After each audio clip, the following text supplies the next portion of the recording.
నమస్తే. ప్రభుత్వ ఖజానా ఖాళీ అయింది. దీంతో ప్రభుత్వం ఆదాయ వనరులు సమకూర్చుకునే ప్రయత్నంలో ఉంది. దీంట్లో భాగంగా రిజిస్ట్రేషన్ ఛార్జీలు పెంచాలి, భూముల మార్కెట్ వాల్యూ పెంచాలి అన్న ఒక ఆలోచన చేస్తున్నట్టు కనబడుతున్నది. నిన్న మొన్న ఇవాళ అన్ని వార్తాపత్రికల్లో ఈ వార్త ప్రధాన వార్తగా కనిపిస్తున్నది.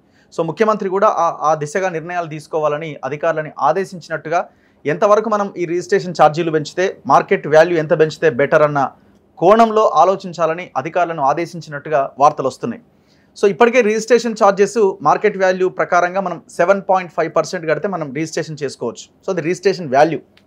అండ్ మార్కెట్ వాల్యూ అది కూడా ఇంకా పెంచుతారట. మార్కెట్ వాల్యూ పెరుగుతుంది, దాంతోపాటు ఆ మార్కెట్ వాల్యూకి అనుగుణంగా మనం రిజిస్ట్రేషన్ ఛార్జ్ కట్టాలి. ఇప్పుడు 7.5 ఉంది, దాన్ని డబుల్ చేసే అవకాశం ఉంది అంటున్నారు. అంటే 15%.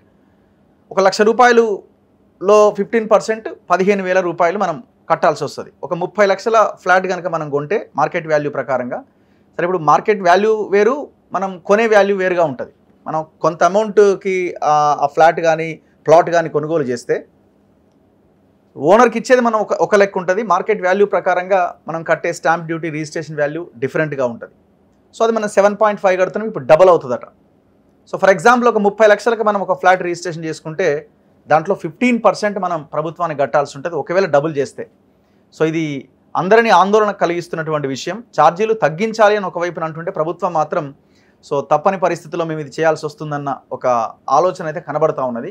సో చేస్తారా చేయరా అన్నది చూడాలి. బట్ అల్టిమేట్గా ప్రభుత్వానికి కొంచెం వాస్తవాన్ని తెలియజేయాల్సిన అవసరం ఉన్నది. నా ముందు తెలంగాణ రియల్టర్స్ అధ్యక్షుడు నారగోని ప్రవీణ్ కుమార్ గారు ఉన్నారు. ఆయనతో మనం డిస్కస్ చేద్దాం. సో ఎందుకంటే వాళ్ళకి ఇంకా డీటెయిల్డ్గా తెలుస్తుంది ప్రజలు ఎదుర్కొంటున్న సమస్య. ముఖ్యంగా సామాన్య ప్రజలు హైదరాబాద్లో ఒక 1000 SFT ఫ్లాట్ కొనాలంటే రిజిస్ట్రేషన్ ఛార్జే తడిసిమోపడైతే ఉన్నది.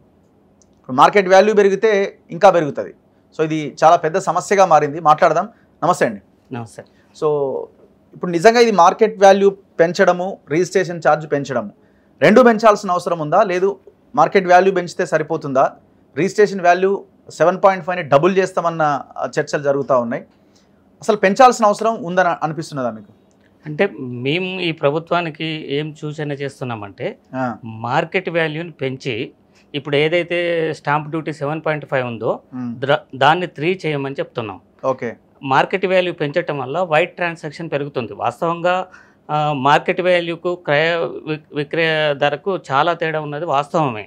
దానివల్ల ఏమవుతుందంటే బ్లాక్ అమౌంట్ ట్రాన్సాక్షన్ బాగా పెరుగుతుంది. మేమేమంటున్నాం అంటే ఇది మార్కెట్ వాల్యూని పెంచుతూ ఇప్పుడైతే స్టాంప్ డ్యూటీని 7.5 నుంచి 3%కి తీసుకొస్తే కన్వీనియంట్గా ఉంటుంది. లేకుంటే 7.5ని అట్నే స్టాంప్ డ్యూటీని ఉంచి మార్కెట్ వాల్యూని రెట్టింపు చేస్తే చాలా భారం అవుతుంది కొనుగోలుదారులకు. ఇప్పటికే చాలామంది పేద మధ్యతరగతి ప్రజలు సొంతింటి కళకు దూరం అవుతున్నారు. ఇంకా మనం నగరాల నుంచి వాళ్ళని విలేజ్లకు పారదోలినట్టు అవుతుంది. ఖచ్చితంగా ఈ ప్రభుత్వం పేద మధ్యతరగతి ప్రజలను దృష్టిలో పెట్టుకొని సవరణ చేయాలి మార్కెట్ విలువలని చెప్పి మేము ప్రభుత్వాన్ని డిమాండ్ చేస్తున్నాం. అయితే ఇక్కడ ఇంకోటి ప్రాబ్లం ఏమవుతుందంటే ఎప్పుడైతే మనం మార్కెట్ విలువను పెంచుతామో మార్కెట్ విలువకు ఇక్కడ LRS ఛార్జెస్కు లింక్ ఉంటుంది. మార్కెట్ విలువ మీద LRS ఛార్జెస్ తీసుకుంటారు. సో ఇప్పుడు నగర శివారు ప్రాంతాలైనటువంటి బోడుప్పలు, పీర్జాదిగూడ ప్రాంతంలో మార్కెట్ వాల్యూ 14,700 రూపాయలు ఉంది. అంటే ఇప్పుడు 7.5% స్టాంప్ డ్యూటీ 2,20,000 అవుతుంది. 200 గజాలకు 200 గజాలకు ఎంత వాల్యూ? 2,20,000 అవుతుంది. ప్లాట్ వాల్యూ ఎంత అయింది? ప్లాట్ వాల్యూ అదే 14,700 రూపాయలు గజం. ఓకే. ఓకే. అంటే ఆల్మోస్ట్ 14 lakhs చేంజ్ అవుతుందా? 29 లక్షల చిల్లర అటు ఇటు అవుతుంది. దాంట్లో 7.5% మనకు 2,20,000 రూపాయలు స్టాంప్ డ్యూటీ కట్టాల్సిన పరిస్థితి, రిజిస్ట్రేషన్ ఛార్జెస్. దాంతో పాటుగా LRS ఛార్జెస్ కూడా 2.5 లక్షలు కట్టాల్సి వస్తుంది. అంటే ఒక 4.5 లక్షల రూపాయలు కట్టాల్సింది ఉన్నది అన్నట్టు ఒక ప్లాట్ మీద. అట్లాగే మనం ఎప్పుడైతే పర్మిషన్ కోసం పోతామో అక్కడ 1,50,000 2 లక్షల రూపాయలు అక్కడ అవుతుంది. అంటే ఒక 200 గజాలలో శివారు ప్రాంతాల్లో ఇల్లు కట్టుకోవాలంటే ప్రభుత్వానికి 10-12 లక్షలు ఈ ఛార్జెస్ చెల్లించటం అనేది అది మొయలేనటువంటి భారంగా ఉన్నది. కాబట్టి ప్రభుత్వం ఇక్కడ మార్కెట్ వాల్యూ పెంచినా కూడా స్టాంప్ డ్యూటీ తగ్గించటం ప్లస్ LRS మీద ఎఫెక్ట్ పడకుండా పాత ధరలపైనే ఎల్ఆర్ఎస్ తీసుకోవటం అనేది కరెక్ట్. లేకుంటే ఈ ముఖ్యమంత్రి గారు గతంలో మేము ఎల్ఆర్ఎస్ పైన ఉద్యమం చేస్తున్నప్పుడు వీరు కూడా కొన్ని సభల్లో మాట్లాడటం జరిగింది. ఇప్పుడు ఉన్నటువంటి మంత్రులు కానీ ముఖ్యమంత్రి గారు ఏమన్నారంటే, మా ప్రభుత్వం వస్తే మేము ఎల్ఆర్ఎస్ను రద్దు చేస్తాము, ఈ కేసీఆర్ గారి తరహా చూస్తుంటే ఎంఆర్ఎస్ కూడా తీసుకొస్తారేమో, మ్యారేజ్ రెగ్యులరేషన్ స్కీమ్ తీసుకొస్తాడేమో, మీరు చేసుకున్న పెళ్ళిళ్ళు చెల్లవు, మాకింత స్టాంప్ డ్యూటీ కడితేనే మీ పెళ్ళిళ్ళు చెల్తాయని చెప్పి భవిష్యత్తులో ఇట్లాంటి స్కీమ్ కూడా తీసుకొస్తాడేమని చెప్పి కేసీఆర్ని ఇదే రేవంత్ రెడ్డి గారు ఎద్దేవా చేయటం జరిగింది. మరి అట్లాంటప్పుడు ఈ యొక్క భారం ప్రజల మీద పడకుండా చూడాలి. 25 లక్షల మంది ఎల్ఆర్ఎస్ కోసం ఇంకా దరఖాస్తు చేసుకున్నటువంటి వాళ్ళు ఉన్నారు. అవన్నీ పెండింగ్లో దరఖాస్తులు ఉన్నాయి. ఇప్పుడు ప్రభుత్వం ఆదాయం పెంచుకోవటం కోసం మార్కెట్ వాల్యూని పెంచటం, స్టాంప్ డ్యూటీని పెంచటం, ఎల్ఆర్ఎస్ ఛార్జెస్ని పెంచటం అనేది కరెక్ట్ కాదు. కొన్ని జిల్లాల్లో ఇప్పటికీ అంటే క్రయ విక్రయ రేటు 1500 రూపాయలు గజం ఉంటే ఆడ మార్కెట్ వాల్యూ 5000 రూపాయలు ఉంది. 5000 రూపాయలకు స్టాంప్ డ్యూటీ కట్టాల్సిన పరిస్థితి ఉన్నదన్నట్టు. అంటే కొన్న రేటు కంటే గవర్నమెంట్కు చూపించే రేటు ఎక్కువ అవుతుంది. అట్లాంటి ప్రాంతాలు కూడా ఉన్నాయి. కాబట్టి ఖచ్చితంగా ఈ రాష్ట్ర ప్రభుత్వం వీటిని అన్నిటిని దృష్టిలో పెట్టుకొని అంటే నిపుణులతోటి సమీక్షించి ప్రజలపైన భారం పడకుండా రిజిస్ట్రేషన్ ఛార్జెస్ పెరగకుండా నిర్ణయం తీసుకోవాలని. నా పాయింట్ ఏంటంటే మీరు ఏమంటున్నారు, మార్కెట్ వాల్యూ పెంచండి కానీ రిజిస్ట్రేషన్ ఛార్జ్ తగ్గించండి అంటున్నారు. అవును. సో దానికంటే యాజ్ ఇట్ ఈస్ గా ఉంచడమే బెటర్ కదా. పెద్ద తేడా ప్రభుత్వానికి డబ్బులు రావాలన్నదే కదా, అందులో భాగంగా పెంచుతున్నదే కదా. సో మీరు చెప్తున్న దీనివల్ల ఏం డబ్బులు వస్తాయి అంటే వైట్ మనీ ట్రాన్సాక్షన్ పెరిగిపోతుంది. అదొకటే వైట్ మనీ ట్రాన్సాక్షన్ పెరుగుతుంది. గవర్నమెంట్కి వచ్చే ఆదాయంలో పెద్దగా తేడా ఏముండదు. అయితే ఇక్కడ ఇంకో ప్రాబ్లం ఏమవుతుందంటే, ఇప్పుడు ఒక అపార్ట్మెంట్, ఒక ఇండిపెండెంట్ హౌసెస్ కొన్నా కూడా, అపార్ట్మెంట్లో ఒక ఫ్లాట్ కొన్నా కూడా ఏమవుతుంది, బ్యాంక్ లోన్కి వెళ్తున్నారు కస్టమర్స్, కొనుగోలుదారులు. బ్యాంక్ లోన్కి వెళ్ళినప్పుడు అక్కడ ఉన్నటువంటి బ్యాంకర్స్ మీరు ఎంతకైతే కొంటారో, ఫర్ ఎగ్జాంపుల్ ఒక 50 lakhs కొంటున్నారు, 50 lakhsకు రిజిస్ట్రేషన్ చేసుకోమని చెప్తున్నటువంటి సందర్భాలు కొన్ని బ్యాంకులు ఉన్నాయి. అంటే అక్కడ రిజిస్ట్రేషన్ ఛార్జెస్ విపరీతంగా ఉంటున్నాయి అన్నట్టు. ఇవన్నీ దృష్టిలో పెట్టుకోవాలి ప్రభుత్వం. అడ్డగోలుగా మార్కెట్ వాల్యూని పెంచేసి ప్రజల మీద భారం వేస్తే మాత్రం 25 లక్షల మంది ఇప్పుడు ఎవరైతే ఎల్ఆర్ఎస్ దరఖాస్తుదారులు ఉన్నారో, లేకపోతే రేపు సొంతింటిని నిర్మించుకోవాలి, సొంతింటి కోసం కలలు కంటున్నటువంటి వ్యక్తులు రాబోయే స్థానిక ఎన్నికలలో ఈ ప్రభుత్వానికి వ్యతిరేక ఫలితాలు ఇచ్చే అవకాశం కూడా ఉన్నది. సో ఇప్పుడు బేసిక్గా ఏ ప్రజలు ఎక్కువగా ఇబ్బంది పడే అవకాశం ఉంది? రూరల్ అండ్ సిటీలో ఉన్న వాళ్ళు ఎక్కువగా. ఇప్పుడు ఈ ఛార్జీలు పెంచడం వల్ల బేసిక్గా గ్రామీణ ప్రాంతాల్లో ఎక్కువ ఎఫెక్ట్ ఉండే అవకాశం ఉందా? గ్రామీణ ప్రాంతాల ప్రజలకు రిజిస్ట్రేషన్ ఛార్జెస్ పెరిగితే అది భారం అవుతాయి. ఎందుకంటే వాళ్ళు ఏదో కూలీనాలు చేసుకొని బ్రతికే మార్కెట్ వాల్యూ చాలా తక్కువే ఉంటుంది కదా, పెద్ద డిఫరెన్స్ ఏముండదు కదా. అంటే క్రయ విక్రయ రేటు కంటే అక్కడ మార్కెట్ వాల్యూ ఎక్కువ ఉంది కొన్ని ప్రాంతాలలో. కాబట్టి అది చాలా వాళ్ళకి ఇబ్బందికరంగా మారుతుంది. ఇప్పుడు విలేజర్స్, ఇప్పుడు ఒక రైతు ఉన్నాడు, ఒక రైతు అతనికి ఒక 10 ఎకరాల పొలం ఉన్నా కూడా ఆ పంట మీద వచ్చే లాభంతో సొంతంగా ఇల్లు నిర్మించుకునే పరిస్థితి ఉండదు ఆయనకు. ఎందుకంటే ఆ పంట మీద వచ్చినటువంటి ఏదైతే బెనిఫిట్ ఉంటుందో అది ఆయన నిత్య అవసరాలకు ఉపయోగించుకోవడానికి సరిపోతుంది. ఇట్లా రిజిస్ట్రేషన్ ఛార్జెస్ పెంచుకుంటూ పోతే వాళ్ళు ఇల్లు ఎవ్రీ ఇయర్ దాన్ని రివైవ్ చేయాల్సిన అవసరం ఉంది అని ఒక నిబంధన ఏదో ఉన్నట్టుంది కదా రిజిస్ట్రేషన్ ఛార్జ్. అట్లేం నిబంధన అది ప్రభుత్వం ఇష్టం మీద ఆధారపడి ఉంటుంది. ప్రభుత్వం ఆదాయం పెంచుకోవాలనుకున్నప్పుడల్లా ఇప్పటికే ఈ రిజిస్ట్రేషన్స్ ద్వారా ప్రభుత్వానికి ఈ బడ్జెట్లో 22% దాకా ఆదాయం వస్తుంది అన్నట్టు స్టాంప్స్ అండ్ రిజిస్ట్రేషన్ శాఖ నుంచి. సో దాన్ని ఇంకా పెంచుకోవాలని చూడటం అనేది చాలా కరెక్ట్ అయినటువంటి పద్ధతి కాదని మేము భావిస్తాం. మిగతా స్టేట్స్ తో కంపేర్ చేస్తే మన దగ్గర ఎట్లున్నది, అక్కడ ఎట్లున్నది? మిగతా స్టేట్స్ కు మన స్టేట్స్ కు చాలా తేడా అండి. వాళ్ళతోటి కంపేర్ చేయొద్దు. అట్లా అనుకుంటే అన్ని రంగాల్లో కంపేర్ చేయాలి. ఓన్లీ దీన్ని కంపేర్ చేస్తూ ఇతర రాష్ట్రాలలో ఎక్కువ ఉంది, మన రాష్ట్రంలో తక్కువ ఉన్నది కాబట్టి పెంచుతాం అనేది సబబు కాదు కదా.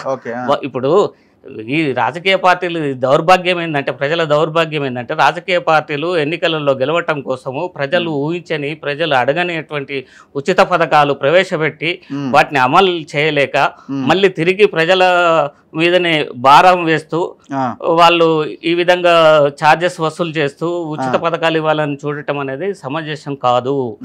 ఏ ప్రజలు కోరుకున్నారండి 6 గ్యారెంటీలు? తెలంగాణ ప్రజలు 6 గ్యారెంటీలు కోరుకున్నారా? 6 గ్యారెంటీలని అమలు చేయడం కోసం ప్రజల మీద భారం వేయటం అనేది సరైనటువంటి నిర్ణయమా? కరెక్ట్ కాదు కదా. ఓకే. కాబట్టి అట్లాంటి ఉద్దేశాలకు ఈ ప్రభుత్వం దూరంగా ఉండాలి. వాస్తవంగా ఇప్పుడున్న ముఖ్యమంత్రి గారు కానీ చాలామంది ఇప్పుడున్నటువంటి మంత్రులు వీళ్ళంతా రియల్ ఎస్టేట్ వ్యాపారులే. కార్పొరేట్ రియల్ ఎస్టేట్ సంస్థలకు పెద్ద ఫరక్ పడదు. ఎందుకంటే వాళ్ళు ₹1 కొన్నటువంటి భూమిని 10 కోట్లకు పెంచుకొని అమ్ముకోగలుగుతారు. వాస్తవంగా రైతుల చేతుల నుంచి ఈ రాష్ట్రంలో ప్రతి సంవత్సరం వేలాది ఎకరాలు రాజకీయ నాయకుల చేతుల్లోకి, కార్పొరేట్ రియల్ ఎస్టేట్ సంస్థల చేతుల్లోకి, లేకుంటే ఇతర కార్పొరేట్ సంస్థల్లోకి వెళ్ళిపోతుంది. వాళ్ళు బాగుపడటం కోసమే మార్కెట్ వాల్యూస్ పెంచుకోవటము, భూముల వాల్యూస్ పెంచుకోవటం ఇట్లా జరుగుతుంది. భూముల విలువలు పెరగటం వల్ల పేద మధ్యతరగతి ప్రజలకు లాభం ఉండదు. కేవలం రాజకీయ నాయకులకు, కార్పొరేట్ సంస్థలకు మాత్రమే బెనిఫిట్ అవుతుంది. సో ఇప్పుడు ధనవంతులది ఏముంది, వాళ్ళకు ఇంకొక ₹1 కోటి, ₹2 కోట్లు పెట్టే దగ్గర ఇంకొక 10 లక్షలు ఎక్స్ట్రా అవుతుంది. సో వాళ్ళకి పెద్ద ఇష్యూ కాదు కదా ఈ అమౌంట్ అన్నది. నేను అదే రాజకీయ నాయకులకు, ఇప్పుడు ఉన్నటువంటి క్యాబినెట్ మినిస్టర్స్ కానీ, ఇప్పుడు ఉన్నటువంటి ఎమ్మెల్యేలకు కానీ ఏం చెప్తున్నానంటే, మీరంటే 100 కోట్లకు 1000 కోట్లకు ఉన్నారు కాబట్టి మీకు రెట్టింపైన ఏం కాదు, రెట్టింపైన ఏం కాదు, 4 ఇంతలైనా ఏం కాదు. మీరంతా అక్రమ సంపాదకులు, మీరు 1000 కోట్లకు ఉన్నారు, మీరు చాలా ఈజీగా కట్టగలుగుతారు. కానీ పేద మధ్యతరగతి ప్రజలు, ఇంకా సొంత ఇల్లు లేనటువంటి వ్యక్తులు, కుటుంబాలు, కొన్ని లక్షల కుటుంబాలు ఈ రాష్ట్రంలో ఉన్నాయి. వాళ్ళు ఇల్లు నిర్మించుకోవాలంటే ఈ ఛార్జెసే మొదలైనటువంటి భారంగా ఉన్నాయి. ఇప్పుడు ఉన్నటువంటి ఛార్జెసే ఒక 200 గజాలలో ఊరు చివర ప్రాంతాల్లో ఇల్లు కట్టుకోవాలంటే 5-6 లక్షల రూపాయలు ప్రభుత్వానికి చెల్లించాల్సినటువంటి పరిస్థితి ఉన్నది. అట్లాంటి పరిస్థితి నుంచి బయటికి తీసుకురావాలి. మీరే ఇప్పుడు ఈ రాష్ట్ర ప్రభుత్వం పేదలకు ఇల్లు కట్టిస్తాము, అది చేస్తాం, ఇది చేస్తాం అని చెప్తున్నారు. వాళ్ళు సొంత పైసలతోటి కట్టుకోవాలంటేనే మీరు ఛార్జీల భారం వేస్తున్నారు, ఇంకా మీరు వాళ్ళకి ఇల్లు కట్టిస్తారు. సో ఇప్పుడు ఒక పాయింట్ని ఆలోచిస్తే, అంటే ఏరియా వైజ్గా రేట్స్ డిసైడ్ చేయడానికి అట్లా అవకాశం ఉండదా? నిబంధనలు ఒప్పుకోవా? ఏరియా వైజ్గా డిసైడ్ చేయొచ్చు. ఛాన్స్ ఉందా అని అసలు ఒప్పుకుంటుందా? రాజ్యాంగం చట్టం ఒప్పుకుంటుందా? ఒప్పుకుంటుంది. అంటే పట్టణ ప్రాంతాలలో ఎక్కడైతే ఇప్పుడు కొన్ని ఎక్కడైనా 7.5 కదా, ఎక్కడైనా 7.5, టోటల్ స్టేట్ లో 7.5. ఈ చార్జ్ ని అంటే 7.5 ని మార్కెట్ వాల్యూ ఒక జిల్లాలో ఒక తీరుగా, ఒక జిల్లాలో ఒక తీరుగా అది ఉండదు. మొత్తం రాష్ట్ర వ్యాప్తంగా ఒకే తీరుగా ఉంటుంది. కాకుంటే మార్కెట్ విలువలో తేడా ఉంటది. ఓకే. మార్కెట్ విలువ కొన్ని ప్రాంతాల్లో అంటే అది దాన్ని చూసి డిసైడ్ చేయాలి. అంటే ఏ ప్రాంతము, పట్టణము, అక్కడ వచ్చే రెంట్ ఎంత. సో ఈ దీన్ని బేరీజ్ వేసుకొని హైదరాబాద్ నగరంలో ₹1,00,000 గజం ఉంది, 2 లక్షలకు ఉంది, 3 లక్షల గజాలు కూడా అమ్ముతున్నారు. అలాంటి ప్రాంతాల్లో మార్కెట్ వాల్యూని పెంచండి. మార్కెట్ వాల్యూని పెంచి ఈ 7.5 ఏదైతే స్టాంప్ డ్యూటీ ఉందో దాన్ని 3%కి తీసుకొస్తే అందరికీ కన్వీనియంట్. గచ్చిబౌలిలో మీరున్న మేడిపల్లి లాంటి ప్రాంతాల్లో సేమా మార్కెట్ వాల్యూ? మార్కెట్ వాల్యూ గచ్చిబౌలిలో ఎక్కువ ఉంటుంది. మేము ఉన్నటువంటి మా ప్రాంతాల్లో అంటే సిటీ అవుట్స్కట్స్లలో అంటే బిగ్ డిఫరెన్స్ ఉందా, లేకపోతే చాలా డిఫరెన్స్ ఉంటుంది? బిగ్ డిఫరెన్స్ ఉంటుంది. మోర్ దెన్ 4 వంతులు ఎక్కువ ఉంటుంది అవును, ఉంటుంది.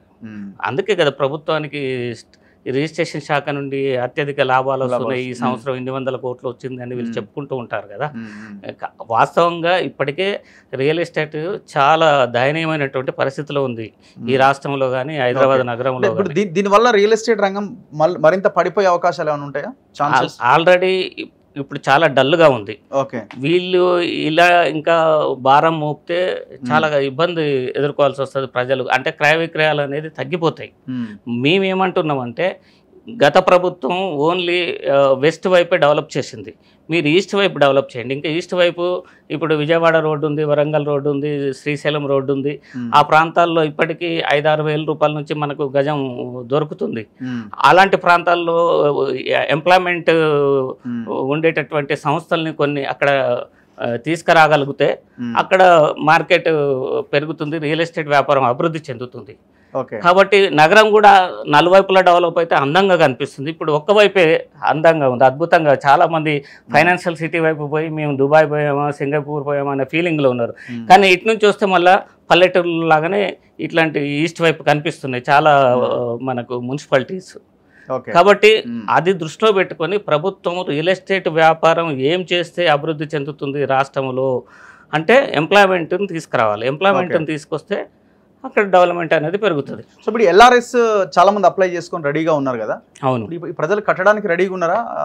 ఈ ఛార్జీలు ఎంత భారం పడే అవకాశం ఉంది ప్రజల మీద? ఎల్ఆర్ఎస్ అనేది వాళ్ళ దగ్గర డబ్బులు ఉన్నప్పుడు ల్యాండ్ రిజిస్ట్రేషన్ స్కీమే కదా, లేఅవుట్ రెగ్యులరేషన్. లేఅవుట్ రెగ్యులరేషన్. అయితే గత ప్రభుత్వాలు కూడా ఏం చేసినాయంటే అదనపు ఆదాయం కోసము గ్రామ పంచాయతీ లేఅవుట్స్ ఇల్లీగల్ అని మాకు ఎల్ఆర్ఎస్ అనేది కొంత డబ్బులు చెల్లిస్తే అది లీగల్ అవుతుంది అని చెప్పేసి అదనపు ఆదాయం కోసం ఆ రోజులలో రాజశేఖర రెడ్డి గవర్నమెంట్ తీసుకురావడం జరిగింది. దాన్ని ఆ ఎల్ఆర్ఎస్ ఛార్జెస్ను బీఆర్ఎస్ గవర్నమెంట్ ఇంకా పెంచుకుంటూ పోయి అల్టిమేటం కూడా జారీ చేసింది. ఎల్ఆర్ఎస్ కడితేనే మీకు రిజిస్ట్రేషన్ చేస్తామని చెప్పి అప్పుడు ధరణిని ఎల్ఆర్ఎస్ని ఒక్కసారే వాళ్ళు తీసుకొచ్చి ప్రజల మీద భారం మోపాలని చూస్తున్నప్పుడు మనం తెలంగాణ రియల్టర్స్ అసోసియేషన్ రాష్ట్ర వ్యాప్తంగా ఉద్యమం చేయటం వల్ల వ్యవసాయేతర భూములలో ధరణిని రద్దు చేసుకున్నాడు కేసీఆర్ గారు. ఎల్ఆర్ఎస్ లేకున్నా కూడా రిజిస్ట్రేషన్స్ చేయటం జరిగింది. అంటే ఆ ప్రభుత్వం అప్పుడు మా ఉద్యమానికి వెనుకకు తగ్గింది. ఈ ప్రభుత్వం కూడా అలాంటి పరిస్థితులను తీసుకురాకుండా జాగ్రత్త వహిస్తూ రియల్ ఎస్టేట్ వ్యాపారం అభివృద్ధి కోసం కృషి చేస్తూ మార్కెట్ విలువని పెంచి స్టాంప్ డ్యూటీని తగ్గించాలి. అప్పుడు మాత్రమే ప్రజలకు ధరలు అందుబాటులో ఉంటాయి. ప్రజల సొంతింటి కలకు వాళ్ళు నెరవేర్చుకునే వ్యవసాయ భూములకు సంబంధించి సేమ్ యాజ్ ఇట్ ఈజ్ కదా. వ్యవసాయ భూముల్లో కూడా క్రయ విక్రయ రేటుకును ఈ మార్కెట్ వాల్యూకు చాలా తేడా ఉంటుంది. కాకుంటే మనం ఏమంటున్నామంటే వాటికి కూడా మార్కెట్ విలువను పెంచండి, స్టాంప్ డ్యూటీని తగ్గించండి, అప్పుడు అక్కడ కూడా అందుబాటులో ఉంటుంది. వాస్తవంగా ఈ రాష్ట్రంలో భూములన్నీ సంపన్నులే కొంటున్నారు, సంపన్న చేతులకే పోతుంది. ఏ రైతు కూడా ఒక ఎకరం మళ్ళీ తిరిగి కొనే పరిస్థితి లేదు. ఇప్పుడు ఎవరి చేతుల్లో అయితే రైతుల చేతిలో భూమి ఉందో ఆ రైతులు ఎవ్రీ ఇయర్ పిల్లల పెళ్లిళ్ళ కోసమో లేదా చదువుల కోసమో ఇతర వైద్య ఖర్చుల కోసమో లేదా పాత ఇల్లు కూలిపోతే కొత్త ఇల్లు నిర్మించుకోవటం కోసమో వాళ్ళు భూములు అమ్ముకుంటున్నారు. కానీ వ్యవసాయం మీద సంపాదించి ఇంకో ఎకరమో 2 ఎకరాలు కొనే పరిస్థితి రైతులకు ఈరోజు లేదన్నది మనకు అందరికి తెలిసిన విషయం. కాబట్టి మార్కెట్ విలువను పెంచినా కూడా స్టాంప్ డ్యూటీని తగ్గించాలని ఈ ప్రభుత్వం. ఎంత పర్సెంటేజ్ తగ్గిస్తే బెటర్ అని మీరు అనుకుంటున్నారు? 3%. అంటే గతంలో ఉండే 3%. ఇప్పుడు ఉన్నటువంటి స్టాంప్ డ్యూటీని సగం పర్సెంట్కి తీసుకొని వస్తేనే బాగుంటుంది. సో ప్రభుత్వానికి వైట్ మనీ ట్రాన్సాక్షన్ పెరుగుతుంది. అంటే అమ్మకందారులకు కొనుగోలుదారులకు పెద్ద ఇబ్బందికరంగా ఉండదు. బ్లాక్ మనీ ట్రాన్సాక్షన్ అనేది తగ్గిపోతుంది. ఇప్పుడు ఫర్ ఎగ్జాంపుల్ కొన్ని ఏరియాలో 5,300 రూపాయలు మార్కెట్ వాల్యూ ఉంది, అక్కడ 30,000 గజం లాగా అమ్ముతారు. అంటే ఓ 10,60,000 రూపాయలే మనం ఆన్లైన్లో వాళ్ళకి ట్రాన్స్ఫర్ చేయాల్సి వస్తుంది త్రూ బ్యాంక్ ద్వారా. మిగతాదంతా బ్లాక్ అమౌంట్ ఇవ్వాల్సి వస్తుంది. అందుకే మీకు ఐడియా ఉందో లేదు, ఎలక్షన్స్ టైంలో రిజిస్ట్రేషన్స్ అనేది ఆగిపోతూ ఉంటాయి. ఎందుకంటే వీళ్ళు బ్లాక్ మనీని ట్రాన్సాక్షన్ చేయలేరు, ట్రాన్స్పోర్ట్ తీసుకుపోలేరు కాబట్టి రిజిస్ట్రేషన్స్ ఆగిపోయి ఉంటాయి అన్నట్టు. ఇప్పుడు ఎలక్షన్స్ అయిపోయిన తర్వాత ఎవ్రీ ల్యాండ్ రిజిస్ట్రేషన్ లో ఇది పక్కా ఉంటది, చిన్న నుంచి పెద్ద వరకు ఇది బ్లాక్ మనీ ట్రాన్సాక్షన్ ఎక్కువ ఉన్నది వాస్తవం. వైట్ మనీ ట్రాన్సాక్షన్ తక్కువ ఉన్నది ఈ భూములు రిజిస్ట్రేషన్లో. కాబట్టి మార్కెట్ వాల్యూ పెరిగినప్పుడు వైట్ మనీ ట్రాన్సాక్షన్ పెరుగుతుంది, అది అందరికి కూడా బాగుంటుంది. ఇప్పుడు ఏమవుతుందంటే బ్యాంకులలో కూడా ఇంతకుముందు లాగా లేదు. ఇప్పుడు డబ్బులు డిపాజిట్ చేసినా కొంత క్యాష్ని వాళ్ళు తీసుకుంటున్నారు, మనం డ్రా చేసినా కూడా కొంత అమౌంట్ మనకు వాళ్ళు ఛార్జెస్ వేస్తున్నారు బ్యాంకర్స్. సో అది ఇబ్బందికరం. ఇప్పుడు బ్లాక్ మనీని మనం బ్యాంక్ నుంచి డ్రా చేసి ఎవరికైతే కొంటున్నామో వాళ్ళకి ఇవ్వాలంటే ఇక్కడ బ్యాంక్ ఛార్జెస్ పడుతున్నాయి క్యాష్ డ్రా చేస్తే. సో ఇలాంటి ఇబ్బందులు ఉండవన్నట్టు మార్కెట్ విలువను పెంచుతాయి. చూద్దాం, ఎనీవే చూద్దాం గవర్నమెంట్ ఏం నిర్ణయం తీసుకునే అనుకోవడం. 15% అని అంటున్నారు కానీ అది అంత ఈజీ అయితే కాకుండా పెద్ద మార్కెట్ విలువను పెంచుతాను అంటుండు. ఇవాళ వచ్చింది వార్త, రిజిస్ట్రేషన్ ఛార్జ్ డబుల్ చేసే అవకాశం ఉందని ఇవాళ ఆంధ్రజ్యోతిలో వచ్చినట్టుంది కదా. అది 15% అంతకంటే ఘోరం ఉండదు. 15% చేస్తే తెలంగాణ మొత్తం తిరుగుబాటు చేస్తారు. ఈ ప్రభుత్వానికి వ్యతిరేకంగా తిరుగుబాటు చేస్తారు. చాలా దారుణమైనటువంటి పరిస్థితుల్ని ఈ ప్రభుత్వం ఎదుర్కోవాల్సి వస్తుంది. ప్రతి వ్యక్తి తిరుగుబాటు చేస్తాడు. 15% అంటే చాలా ఎక్కువ, టూ మచ్ అది. Anyway thank you very much Praveen గారు. చూద్దాం గవర్నమెంట్ ఎట్లాంటి రిప్లై ఇస్తుంది అన్నది. సో ఏదేమైనా ఆలోచించి నిర్ణయం తీసుకోవాలి. సామాన్యుడు ఒక ఇంటిని కట్టుకోవడానికి అనుగుణమైన ప్లాన్సే ఉండాలి, పాలసీసే ఉండాలి. సో దానికి మించి కోటీశ్వరుడు ధనవంతులు వాళ్ళ మీద భారం వేయండి తప్ప ఈ పేద ప్రజల మీద కాదు భారం అన్నది సర్వత్రా వినిపిస్తున్నది. సో గవర్నమెంట్ ఏ నిర్ణయం తీసుకుంటుందో చూద్దాం. చూస్తూనే ఉండండి మన తొలివేలు.